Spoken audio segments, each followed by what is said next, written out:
Yo, what's up mga boss? It's me again, ang inyong boss Noli. At nandito na naman po tayong muli at nagbabalik. Welcome na naman po tayong muli sa bagong episode ng ating Boss Noli Vlog.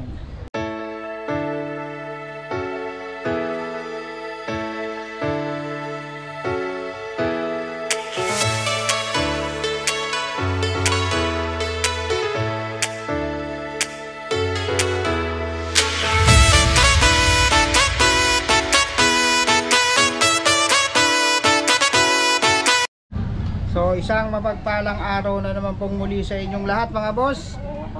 So ngayong araw ay magbibigay tayo ng konting tip dahil na rin ito sa nagtatanong sa atin. So ito mga boss ay comparison lang para sa paghahanda ng manok sa ulutan o sa timbangan. So yan, ano ba yung mas magandang labanan? At saan mas magandang lumaban? Sa timbangan ba? O sa ulutan? So ito mga boss, ay papaliwanag po natin yan para magkaroon kayo ng panimbang. Kumbaga, pagkukumpara nyo kung paano kayo mamimili ng inyong lalabanan. So bago natin umpisahan yung mga boss, at kung bago ka pa lang na mapapadaan dito sa ating munting YouTube channel, iniimbitahan ko po sana kayo na mag-subscribe, i-like nyo po, i-share, and then hit yung ating munting notification bell, at nang sa ganun maging updated kayo sa mga ina-upload natin na mga video. So mga boss, himay-himayin po natin yan at ipapaliwanag kong mabuti. So mga boss, magbibigay lang tayo ng konting idea. Ito po mga boss ay sarili nating opinion, and then sarili nating karanasan doon sa ating pamamaraan ng paghahanda ng manok at sa ating pamimili ng ating lalabanan. So ano ba yung pinagkaiba ng lalabanan mo, kung timbangan ba o ulutan? So yan, so ito yung ipapaliwanag natin. Muli mga boss, ito pong sasabihin natin ay sarili nating opinion, hindi po tayo eksperto at hindi ko po sinabing tayo ay magaling. So dun lang sa nanghingi ng tip sa atin na kung ano ba yung magandang labanan. So ito ipapaliwanag natin, kagaya nga ng sabi ko, sarili nating opinion. So ganito po yan mga boss. Kapag ka po kasi ito po mga boss, comparison lang ito So bahala kayo kung ano yung option lang ito. Bahala kayo kung ano yung mas maganda para sa pagpipilian nyo. At muli, paalala ko lang, kung kayo ay nagpapanalo sa sarili nyong pamamaraan, pwede nyo na pong hindi to sundan. Pwede nyo sundan at pwede ring hindi. So ganito lang yung mga boss. So una, kapag po ang lalabanan natin, napili nating lalabanan ay timbangan. Yan, sample timbangan. Sa paghahanda po ng manok na panglaban, lalo na lalabanan nyo ay timbangan. Yan kapag ka po ang gusto nyo labanan ay timbangan, especially nangyayari naman yan kapag ka po ang lalabanan natin ay timbangan, ay derby. Yan, derby. Sa paghahanda ng manok, especially kapag ka derby, mas maproseso. Ayan mga boss, bakit po natin nasabing mas maproseso? So ipapaliwanag po natin yan mga boss bakit naging mas maproseso ang paghahanda ng manok kapag ka po timbangan, especially kapag derby. So unang una, mandatory selection. Pangalawa, dapat magse-select kayo nang hindi kayo argabyado sa laban. Sample, kapag ang manok nyo ay mid station lang, masyadong mababa, at medyo tagilid tayo doon, so kinakailangan medyo may height. Yan. And then ang pangatlo, dapat i-maximize nyo yung kanilang timbang. Yan. So dun po magbabase yung manok na ilalaban nyo.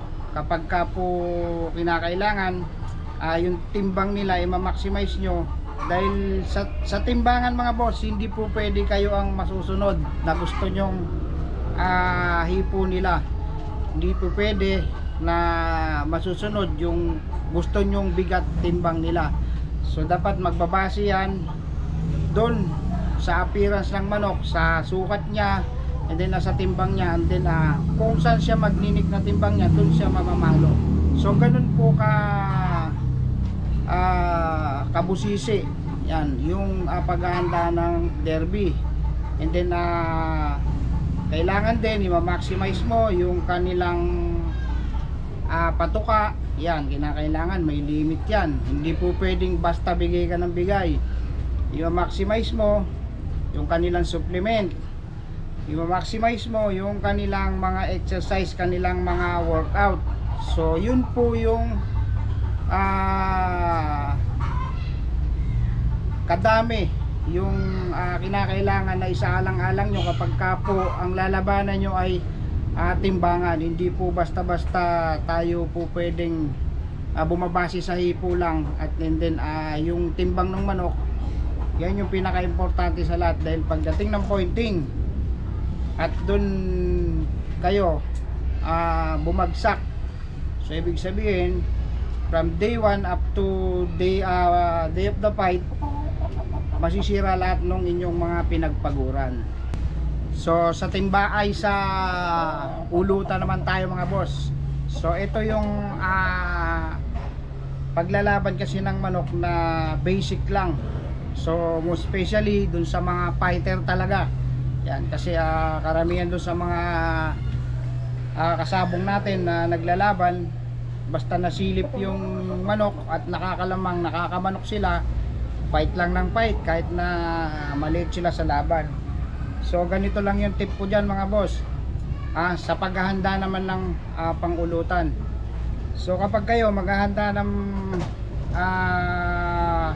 pangulutan, so yun naman, ito naman yung kaibahan nung paghahanda dun sa pantimbangan. So dito kayo yung masusunod. Yan, kayo yung masusunod. Kung pwedeng masusunod kayo base dun sa inyong gustong hipo, base dun sa inyong gustong timbang ng inyong manok. And then isa pa, kayo yung mamimili ng inyong kalaban.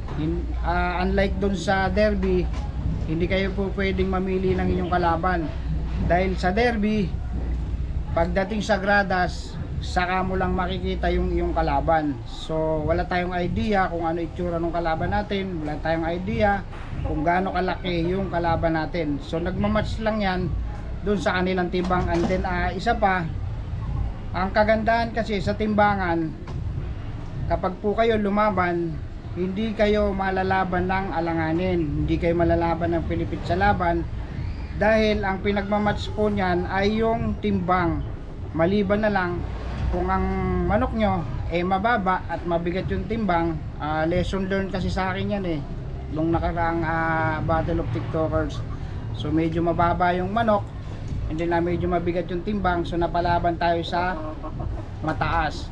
So yun yung sinasabi ko, sa timbangan ay parehas yung mga kalaban nyo, hindi kayo nagkakalayo. And then lalo na kapag banded to banded yung lalabanan nyo, pares na pares yan sa edad at saka sa timbang. So mabalik po tayo dun sa ulutan. Sa ulutan po kasi, kagaya nung unang sinabi ko, kayo yung masusunod dun sa hipo, sa timbang. Yan. So wala kayong i-gradual pagdating sa paghahanda ng inyong pangulutan. So mas maganda nga yan medyo mabigat ng konti, kasi ang pinagkaiba po kasi ng derby, ng timbangan sa ulutan, sa hakfight, kapag ka po kasi sa derby, kinakailangan ang manok nyo magaan ang timbang. Unlike dun sa ulutan, ang manok nyo kapag ka magaan, so patay ka, talo ka sa banggaan. So dapat may katawan at may timbang. Sa derby kasi medyo pinipiga ang katawan kaya kahit na malaki yung manok, lumilit yung timbang dahil gawa nga ng pinipiga. Hindi kagaya sa ulutan, okay lang yan na malargahan. So ang maganda sa ulutan mga boss, so ito yung trivia dyan ang maganda sa ulutan, nandyan yung maraming magugulang pagdating sa ulutan. Yan, andyan yung maraming, lalo na kapag cock season, tapos ang ilalaban mong manok ay stag, patay kang bata ka. Baka ang stag mo ang makakalaban lolo, kawawa ka naman. So dapat kapag kaulutan, magkaroon ka ng konting gulang. Yan, yun ang pinaka-importante kapag ulutan. So aminin naman natin mga boss, dun sa mga naglalaban, sa mga fighter sa ulutan, 70% ng mga lumalaban sa ulutan sobrang gugulang. Yan, bibihira na yung lumalaban ng parehas ngayon, lalo na kapag ulutan. Kung makikita nyo yung mga nag-uulot, halos hindi na makahinga yung manok, pinipiga ng gusto. Lalo na kapag ang manok mo maliit, para ka lang lumaban. So ganun yung pag-engganyo ng mga magagaling sa ulutan. So dapat maging mapagmasid kayo, and then dapat marunong kayong kumilatis ng manok, dahil kung hindi, yung manok nyo na bata na palaban sa magulang, kakainin lang kayo ng buo. So kawawa naman kayo. So dapat bibigyan nyo ng magandang laban yung manok nyo, at nang sa ganon pumarehas man lang kayo, hindi man kayo maparehas sa pusta. Kaya nga doon nangyayari yung masyadong nagkakaroon ng dihado, kasi nga kapag ang nakalaban nyo silip na silip kayo, doon talaga kayo kakainin. So ayun lang mga boss, naway nakapagbigay tayo ng tip dun sa mga nagtanong sa atin tungkol dun sa ano bang mas magandang labanan, yung hack fight ba, yung ulutan ba, o yung timbangan. So ayan, naway nakapagbigay ako ng konting idea sa inyo. So dito na natin tatapusin ang ating munting vlog. Sa mga boss natin dyan na mapapadaan dito sa ating munting YouTube channel, iniimbitahan ko po sana kayo na mag-subscribe, i-like nyo po, i-share, and then i-hit nyo yung ating munting notification bell, at sa ganon maging updated kayo sa mga ina-upload ko na mga video. So yun lang mga boss, at maraming salamat. Good luck po sa lahat.